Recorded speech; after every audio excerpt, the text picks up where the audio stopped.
పవన్ కళ్యాణ్ గారు అంటున్నారు లడ్డు కల్తీ జరిగిందని మేము ఎక్కడ చెప్పలేదు అంటున్నారేంటి? చెప్పండి. ఇప్పుడు చంద్రబాబు నాయుడుగా చెప్పింది జరిగింది చెప్పాడుగా. లడ్డూలు గొడ్డు కొవ్వు కలిసింది, పంది కొవ్వు కలిసింది అని అబద్ధం చెప్పింది ఆయనేగా. ఇప్పుడు కాదని అని అంటున్నాడు. అది తప్పు కదా. 500 కోట్ల మందిని నువ్వు మోసం చేస్తావా? జగన్మోహన్ రెడ్డి ఇందులు ద్రోహి అని పవన్ కళ్యాణ్ గారు మాట్లాడుతున్నారు కదా.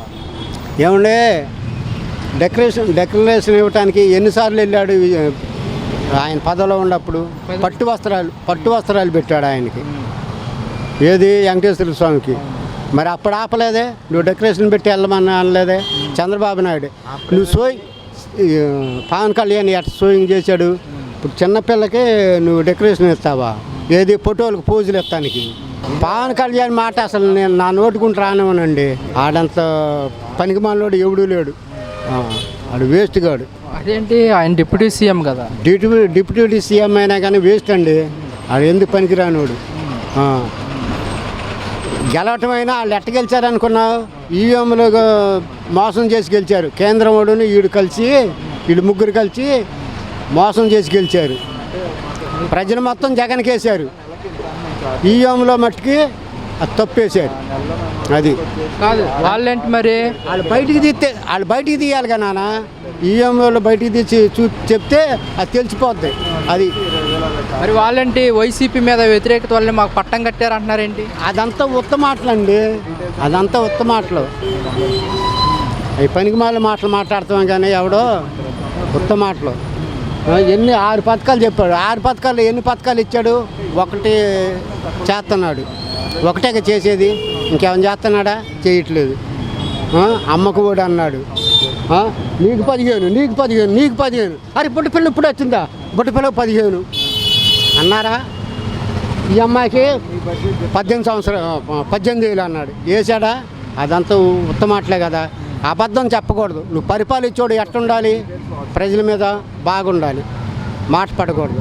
జగన్ గారు ఉన్నాడంటే అసలు రోడ్డు ఎక్కలే ఎంతవరకు. ఇప్పుడు విజయవాడ వెళ్ళి చూడు ఎంతమంది రోడ్డు ఎక్కుతున్నారు. కూటికి అల్లాడి ఆకులు మేస్తున్నారు. కార్లు కొట్టుకుపోయి, బైకులు కొట్టుకుపోయి ఎంతమంది అల్లాడుతున్నారు చూస్తున్నారు కదా. అది కాదు, ఈ ప్రభుత్వం కూటమి ప్రభుత్వం వరద బాధితుల్ని ఎంత త్వరగా ఆదుకుంది, ఏ ప్రభుత్వం ఆదుకోలేదు అంటున్నారు కదా. ఏమన్నా ఇవన్నీ ఉత్తమాటలండి. ఇవన్నీ ఉత్తమాటలే. ఆదుకోవాలి వాళ్ళు ఏం ఆదుకోవాలి. అదే చంద్రబాబు నాయుడు గారు అంటున్నారు 25,000 ఇస్తే ఒక బైకు బాగవుద్దా? బైక్ బాగవుద్దండి. 25,000 ఇస్తే అదాయన కొంతమందికే ఇచ్చింది. నేను చెప్పాను కింద ఫ్లోర్ రోడ్కి ఇచ్చారు, పై ఫ్లోర్ రోడ్కి 15,000. ఇద్దరు బిందులు పోయినాయి, రబ్బర్ మంచాలు పోయినాయి, అన్నీ పోయినాయి. మొత్తం పోయినా కానీ సరిపోతాయి. కాదు మరి చంద్రబాబు నాయుడు గారు అంటున్నారు నాకు ఈ సూపర్ 6 పథకాలు చూస్తుంటే భయం అవుతుంది, రాష్ట్ర ప్రజలు మొత్తం అర్థం చేసుకోవాలంటున్నారు కదా. అది ఎందుకు పెట్టాడంటే లడ్డు ఒకటి తీసుకొచ్చాడు. ఏది మాలా మాదిగోడిని ఇతర క్యాస్ట్ వాళ్ళని వేరు చేస్తానికి. దీనివల్ల ఈ పథకాలు మర్చిపోతారు. దీనివల్ల లాభం పొందటానికి ఏది వాళ్ళ మీద వ్యతిరేకం వచ్చిందని చెప్పేసి అనుకుంటారని. అది అంతేగాని ఏమీ లేదు. లడ్డూలో ఏంటి కల్తీ జరిగింది అంటున్నారు, నిజమేనంటారా? ఒట్టిదేనండి, అబద్ధం. అది చాలా అబద్ధం. అదే జగన్మోహన్ రెడ్డి గారు కూడా అంటున్నారు ఈ పథకాలు డైవర్ట్ చేయడానికి లడ్డు వ్యవహారం తీసుకొస్తా. అంతేనానా? ఇప్పుడు డైవర్ట్ చేయడానికి ఈ పథకాలు ఈ లడ్డు తీసుకొచ్చి అడుగుతారుగా. నువ్వు అక్కడ దాకేందుకు చంద్రబాబుని విజయవాడ రమ్మను, చొక్కా పట్టుకుని ఆపుతారు. నువ్వు ఏ బజార్ వెళ్ళినా సరే చొక్కా పట్టుకుని ఆపుతారు. అట్లాంటి పనికి పనులు చేస్తున్నాడు. అది కాదు సార్, ఈ 100 రోజుల కూటమి పరిపాలన ఎలా ఉందంటే ఏం చెప్తారు? చండాలం. ఓసీపీ బాగా చేస్తుంది. ఈడ చంద్రబాబు నాయుడు వేస్ట్. ఓసీపీ బాగా చేస్తుంది. వీడు ఆడవాళ్ళకి బస్ ఫ్రీ అన్నాడు. ఏది గ్యాస్ ఫ్రీ అన్నాడు. ఏది ఆటోలకు ఫ్రీ అన్నాడు. జగన్ ఆటోలకు ఇచ్చాడు, డ్రైవర్లకి కార్లకి ఇచ్చాడు. 40 సంవత్సరాలకేమో 18,000 ఇచ్చాడు. ఈడీ ఇవ్వలేదుగా ఈయన గారు. మరి పథకాలు చూస్తుంటే భయం అవుతుంది, ప్రజలు మొత్తం అర్థం చేసుకోవాలంటున్నాడు కదా ఎవరు చంద్రబాబు నాయుడు. అయ్యన్న అబద్ధాలు, డూబు మాటలు అవన్నీ కాదు డూబు మాటలు. సరే వచ్చే సంవత్సరం అంటే ఇత్తేమనండి. ఏంటి వారంటీలు తీశారు. వారంటీ ఎంత ఉన్నారు? 4,50,000 మంది ఉన్నారు. వారంటీలు తీశారు.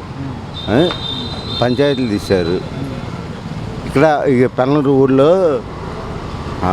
కళ్యాణ మండపం కట్టారు. జగన్ ఉన్నప్పుడేమో కళ్యాణ మండపం కట్టారు. పైన ఏమో పెళ్ళి, కింద భోజనాలు. అవి తీసేశారు అవి. పెళ్లి చేసుకోమని చెప్పాడు చంద్రబాబు నాయుడు. 10,000 కట్టాలంట. 10,000. కాదు, వచ్చే నెల నుంచి మహిళలకు ఉచిత గ్యాస్ పథకం అందిస్తామంటున్నారు కదా. ఎవరండి ఉచిత అసలు ఇదంటే బస్సు ప్రియమనివ్వమండి చాలు. గ్యాస్ బండ్లు అవసరంలా, బస్సు ఎక్కించమనండి. జగన్మోహన్ రెడ్డి పథకాలు మొత్తం పెట్టి ఖజానాలో ఏమీ లేకుండా చేశాడు అంటున్నాడు కదా. ఎవరు? జగన్మోహన్ రెడ్డి. ఎవరు చెప్పారు? చంద్రబాబు నాయుడు. ఆడి వేస్ట్ కానీ అవన్నీ వేస్ట్ మాటలన్నా. ఇప్పుడు 100 రోజులు అయింది. ఈ 40 సంవత్సరాలకి డబ్బులు ఇచ్చాడా? ఈ బస్సు ఫ్రీ అన్నాడుగా, వాళ్ళు ఎక్కిచ్చాడా? మరి గ్యాస్ ఫ్రీ అన్నాడు, ఎక్కిచ్చాడా? అవన్నీ ఉట్టు మాటలు అన్నా. మరి 100 రోజుల్లో పెన్షన్ పెంచా, పెన్షన్ ఇంటికి పంపిస్తున్నాము, అన్నా క్యాంటీన్లు పెట్టామంటున్నారు కదా. అన్న క్యాంటీన్లు పెట్టాడు, బాగానే ఉంది. పెన్షన్లు ఇచ్చాడు, అన్న క్యాంటీన్లు బాగానే పెట్టాడు. కానీ 40 సంవత్సరాలు 18,000 ఎక్కడిచ్చాడు? 40 సంవత్సరాలకి 18,500 ఎక్కడిచ్చాడు? ఈ 100 రోజులు కూటమి పరిపాలన ఎలా ఉందంటే ఏం చెప్తారు? బాగుంటుంది. అంటే ఏ విధంగా అంటారు? ఏదైనా పరిపాలన బాగానే ఉంది. ఈ 100 రోజులు ఎలాంటి పథకాలు అమలు చేశారంటే ఏం చెప్తారు? మంచి పనులే చేశారని అభిప్రాయం. అంతే అది చెడుగా ఎవరు అనుకోవట్లేదు, చెడుగా ఏమీ లేదు. జగన్మోహన్ రెడ్డి గారు అన్నమాట ఈ 100 రోజుల పాలన పథకాలు ఎక్కడైనా అడుగుతుంటే లడ్డు వివాదాన్ని తీసుకొస్తున్నారని జగన్మోహన్ రెడ్డి గారు అంటున్నమాట. నిజమేనంటారా? ఏం చెప్పలేదు, అది అంతగా ఎవరో తెలియదు. అంటే విజయవాడకు వరదలు వచ్చినప్పుడు ఈ ప్రభుత్వం ప్రజెంట్ ఉన్న టీడీపీ ప్రభుత్వం, కూటమి ప్రభుత్వం మంచిగానే చేసింది అనుకోవచ్చు అంటారా, లేదంటే ఎలా? మంచిగానే చేసింది అంటున్నారు. మరి కానీ వరద బాధితులు మాకు ఎటువంటి సాయం అందలేదు, మంచినీరు కూడా అందలేదు అని చెప్పేసి చెప్పుకొస్తా ఉన్నారు వాళ్ళు. చెప్తున్నారు. ఏముంది ఇది మనం నరవలేదు మాట్లాడు.